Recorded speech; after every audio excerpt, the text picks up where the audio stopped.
చూస్ country delight, live better. ఇప్పుడే country delight యాప్ని download చేసుకోండి. నమస్తే, వెల్కమ్ టు సుమన్ టీవీ. నేను మీ సాయి భైరి. ఫ్రిడ్జ్లో గనక మీరేదైనా ఫుడ్ స్టోర్ చేసి ఆ తర్వాత తినడం గనక చేస్తున్నారా? మరి అలా చేస్తే మీరు ప్రమాదంలో పడ్డట్టేనా? ఫ్రిడ్జ్లో స్టోర్ చేసిన తర్వాత ఆహారాన్ని, ఎలాంటి ఆహారాన్నైనా తీసుకుంటే అది మనిషికి మంచిదా, లేకుంటే ఇబ్బందికరమైనటువంటి పరిస్థితులకు దారితీస్తుందా? తెలుసుకునేటువంటి ప్రయత్నం చేద్దాం. మనతో పాటు డాక్టర్ చరణ్ కుమార్ గారు జాయిన్ అవుతున్నారు, ఎలిడెంట్ హాస్పిటల్స్ డాక్టర్. సార్ నమస్తే సార్. నమస్తే అండి. Very good morning viewers. So, యాక్చువల్‌గా I will appreciate you people. మంచి టాపిక్ తీసుకొచ్చినారు. యాక్చువల్‌గా ఫ్రిడ్జ్‌లో మనం ఫుడ్ ఎందుకు పెడతామండి యాక్చువల్‌గా? ఫుడ్ పాడవకుండా ఉండడానికి పెడతాం. కానీ ఒకటి గ్రహించండి. ఏదైనా ఫుడ్ పాడవ్వట్లేదు అనంటే అది శరీరానికి గూడా మంచిది కాదు. ఏదైనా ఫుడ్ పాడవ్వాలి యాక్చువల్‌గా. ఆఫ్టర్ సర్టెన్ అవర్స్ 6 అవర్సో, 8 అవర్సో, 12 అవర్స్‌కో ఆ ఫుడ్ పాడైపోతేనే అది ప్రాపర్‌గా ఉన్నట్టు. ఒకవేళ మనం ఫ్రిడ్జ్‌లో పెట్టుకొని తింటే గనక దాని నుండి మేజర్‌గా ఏమైతుందంటే దానిలో ఉన్న న్యూట్రియంట్స్ ఏమంటాం మనం, పోషకాలుంటాయి గదా! అన్నీ తగ్గిపోతది.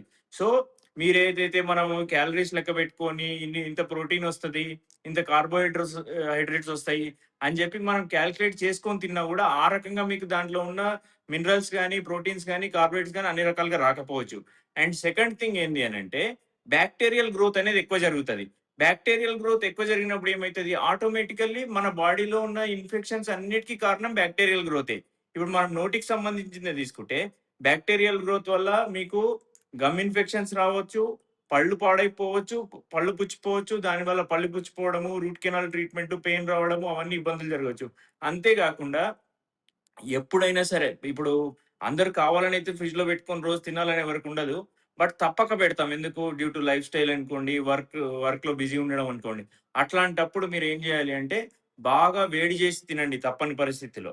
లేదు అనంటే, ఒకవేళ 3 డేస్ గనక దాటింది ఫ్రిడ్జ్‌లో పెట్టిన ఫుడ్ అంటే, దాన్ని తీసి ట్రాష్ బిన్‌లో పడేయండి, డస్ట్ బిన్‌లో పడేయండి గానీ మీరస్సలు తినొద్దు. తింటే గనక అది చాలా ఒకటి, హాని ఈ మధ్య జేస్తది. కాలంలో చాలా లైక్ మంది గృహిణులు కర్రీస్ కూడా, వండినటువంటి కర్రీస్ కూడా ఉదయం వండితే మధ్యాహ్నం వరకు అది కొంత చల్లబడుతుంది కాబట్టి వెంటనే మళ్ళీ ఫ్రిడ్జ్‌లో పెట్టేస్తారు. రాత్రి వరకు ఉంచుతారు. మిగిలితే మళ్ళీ అక్కడే ఫ్రిడ్జ్‌లో స్టోర్ చేసి ఉదయం కూడా అది బానే ఉంటుంది కాబట్టి మళ్ళీ ఉదయం తినేటువంటి పరిస్థితి కూడా ఉంటుంది. ఇది ఎంతవరకు శ్రేయస్కరం అంటారు?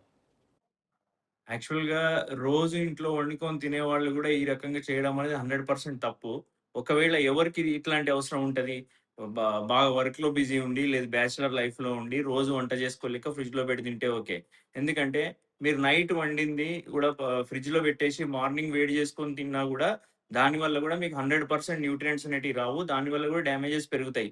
వీలైనంత వరకి వండిన తర్వాత 3-4 అవర్స్‌లో ఫుడ్ అనేది ఫినిష్ చేసేయాలి. ఇప్పుడు మార్నింగ్ బ్రేక్‌ఫాస్ట్ చేస్తారు. లంచ్ తీసుకొని బాక్స్ కట్టుకొనొస్తే, ఆ బాక్స్ తినేసేయండి అయిపోతది. కానీ మీరు నైట్ జేసింది ఫ్రిడ్జ్‌లో పెట్టుకొని, ఆ బాక్స్ తీసుకొచ్చి నెక్స్ట్ డే మధ్యాహ్నమో లేకపోతే కొంచెం లేట్ ఈవెనింగ్ వరకు పెట్టుకొని తింటే గనక it is not at all correct. మీకు చాలా డ్యామేజ్ చేస్తదండి అది. ఎందుకంటే బాక్టీరియల్ గ్రోత్ పెరిగిపోతది. ప్లస్ దీనివల్ల ఇంకొక నెగెటివ్ థింగ్ ఏందంటే, ఇదేదో ఈరోజు ఫ్రిడ్జ్‌లో పెట్టి రేపు పొద్దున తింటే జరిగిపోదు. ఇది కొన్ని సంవత్సరాలుగా స్లో పాయిజన్ లాగా మనకు తెలవకుండానే అయిపోతది. ఆ డ్యామేజ్ మనం ఎదుర్కొనేసరికి అరే! దీనివల్ల గదా ఇది జరిగింది అనేది మనకు గూడా అవగాహన ఉండదండి. So, as early as possible ఎంతవరకు మీరు వీలైనంత మీరు దీన్ని అవాయిడ్ చేయగలిగితే అంత బెటర్. నేను కొంతమంది నా మిత్రుల దగ్గర కూడా చూసాను సార్. ఒకటి ఏంటంటే, రాత్రి బిర్యానీ తెచ్చుకుంటారు. అర్ధరాత్రి టైంలో తింటారు. మిగిలిన బిర్యానీని ఆ చికెన్ పీసులతో సహా మళ్ళీ ఫ్రిడ్జ్‌లో పెట్టి ఉదయం తినేటువంటి పరిస్థితి కొంతమంది దగ్గర చూసానిది. ఇది ఎంతవరకు వారికి యాహ్! ఇబ్బంది కలిగించే అవకాశం ఉందంటారు? ఇప్పుడు చాలా సోషల్ మీడియాలో గూడా చూస్తున్నాము. ఇప్పుడు మనం తీసుకొచ్చే రెస్టారెంట్స్‌లో గూడా ఎంత ఫ్రెష్‌గా ఉందని తెలవదు. వాళ్ళెన్ని రోజులు ఫ్రిడ్జ్‌లో పెట్టినారో తెలవదు. ఎలాంటి మీట్ వాడుతున్నారో తెలవదు. అది మళ్ళీ మీరు తెచ్చుకొని పెట్టుకోవడం అనేది it is a double danger. Like మనము తెలుగులో చెప్పాలంటే పుండు మీద కారం జల్లినట్టు ఉంటది గదా! సో, ఆ రకంగా ఇంకా ఎక్కువ బాక్టీరియా పోతది. దయచేసి అట్లాంటిదైతే చేయకండి. ఏదో తప్పని పరిస్థితిలో ఇంట్లో ఏదో వంట చేసుకున్నారు. ఏదో చిన్న కర్రీ ఉంది, మంచి స్వీట్ ఉంది తినడానికి అంటే పెట్టుకోండి గానీ, ఇట్లాంటియయితే అస్సలు ఎంకరేజ్ చేయొద్దండి. అంటే డైలీ ఎక్స్‌పైర్ అయ్యేటువంటి వస్తువులు మాత్రం ఎట్టి పరిస్థితుల్లో ఫ్రిడ్జ్‌లో పెట్టుకొని స్టోర్ చేసుకొని తినడానికి లేదంటారు. మిగతావి పెట్టుకోవచ్చు. మిగతాయి కొన్ని పెట్టుకోవచ్చు. ఇప్పుడు నట్స్ గాని అట్లాంటివి పెట్టుకోవచ్చు. అవి అంత తొందరగా పాడవ్వవు. బట్ ఇప్పుడు మనము ఫ్రిడ్జ్‌లో పెట్టకపోతే ఇంట్లో మామూలుగా 3-4 అవర్స్ తర్వాత లేదు 6 అవర్స్‌కో, 8 అవర్స్‌కో పాడేటివి ఉంటాయి కదా! అట్లాంటివి మాత్రం అస్సలు పెట్టి తినకూడదండి. It is not at all advisable and very bad for health. Especially gut health. ఇప్పుడు మనం చాలా మందిని చూస్తున్నాం. అసిడిటీ ఇష్యూస్ ఉంటాయి. డయాబెటిస్ ఇంతగనం పెరిగిపోవడానికి వీటన్నిటికి రీజన్స్ అంతా one of the reason is the refrigerated ఫుడ్సే. పాలు కూడా సార్ ఫర్ ఎగ్జాంపుల్ మనం షాప్‌కెళ్తే ఒక పాల ప్యాకెట్ మీద ఎక్స్‌పైరీ డేట్ అంటూ ఉంటుంది. సరే ఈరోజు మనం 2వ తారీఖు తెచ్చుకున్నామంటే 3వ తారీఖు అది ఎక్స్‌పైరీ డేట్ అని దాని మీద ఉంటుంది.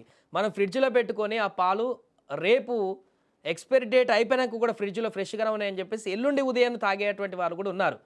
ఇది ఇది శ్రేయస్కరమేనంటారా అది? యాక్చువల్‌గా లే. ఎక్స్‌పైరీ డేట్ ఇచ్చిండంటే వాడు మ్యానుఫ్యాక్చర్ ఎవరైతే చేస్తున్నారో వాళ్ళే చెప్తున్నారు. బాబు at any cost, at any given point ఈ డేట్ తర్వాత వాడొద్దు అని. అది ఫ్రిడ్జ్‌లో పెడితే మంచిగుంటది అనుకోవడం అనేది 100% కరెక్ట్ కాదు. ఫ్రిడ్జ్‌లో పెడితే ఏమవుతది? కొంచెం చల్లని వాతావరణంలో ఉండడం వల్ల తొందరగా పాడవ్వదు అంతే. కాకపోతే ఎక్స్‌పైరీ డేట్‌ని పొడిగించే పద్ధతయితే ఫ్రిడ్జ్‌లో పెట్టడం వల్ల అయితే రాదు. ప్లస్ ఎప్పుడైనా సరే మనం పాలు తీసుకున్నప్పుడు ఏం చేస్తాం మామూలుగా ఇప్పుడంటే మనం ఫ్రిడ్జ్‌లో పెట్టుకుంటున్నాము. డైరీ నుండి వస్తుంది గానీ, ముందు అంటే మేము చిన్నగున్నప్పుడు గానీ, మనకు డైరెక్ట్ పాలు తీసుకొచ్చినా, మనం ఫస్ట్ దాన్ని వేడి చేస్తుంటిమి. దాన్ని ఏమంటాం మనం పాస్చరైజేషన్ అంటాం. వేడి చేయడం వల్ల ఏమవుతది? దాంట్లో ఉన్న బాక్టీరియా అంతా చనిపోయి, మనకి హెల్తీ మిల్క్ అనేదొస్తది. సీ మనం ఆ రకంగా మనం రిఫ్రిజిరేటర్‌లో పెట్టి తీసుకుంటే గనక, మనకి ఈ పోషకాలు పోతాయి. ఈ బాక్టీరియల్ గ్రోత్ అనేది పెరుగుతది. ఎనీ వస్తువు ఎక్స్‌పైరీ డేట్ దాటిపోయింది అనంటే, మీరు ఫ్రిడ్జ్‌లో పెట్టినా గూడా వాడకూడదు. సార్ మీరు చెప్పినట్టే అంటే పాల ప్యాకెట్ తెచ్చి డైరెక్ట్ ప్యాకెట్ పెట్టేసి ఫ్రిడ్జ్‌లో పెట్టేస్తారు. అవసరం ఉన్నప్పుడు కట్ చేసి టీ లాంటిది చేసేసుకుంటారు. అలా కూడా చేసుకోవద్దంటారా? సీ పాల ప్యాకెట్ తెచ్చి ఫ్రిడ్జ్‌లో పెట్టండి. అవసరం ఉన్నప్పుడు మీరు టీ చేసుకోండి. No problem. బట్ మంచిగా వేడి చేసి చేసుకోండి. అయినా సరే ఫ్రిడ్జ్‌లో పెట్టాం గదా! అని ఎక్స్‌పైరీ డేట్ తర్వాతది అయితే వాడొద్దు. ఇటు పాలే తీసుకోండి, మీరు బ్రెడ్డే తీసుకోండి. ఏదైనా గూడా అంతే.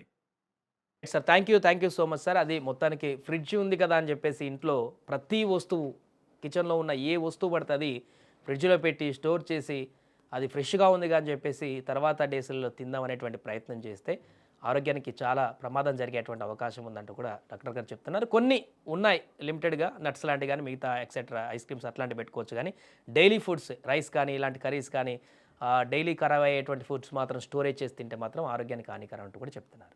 చూస్తూనే ఉండండి సుమన్ టీవీ.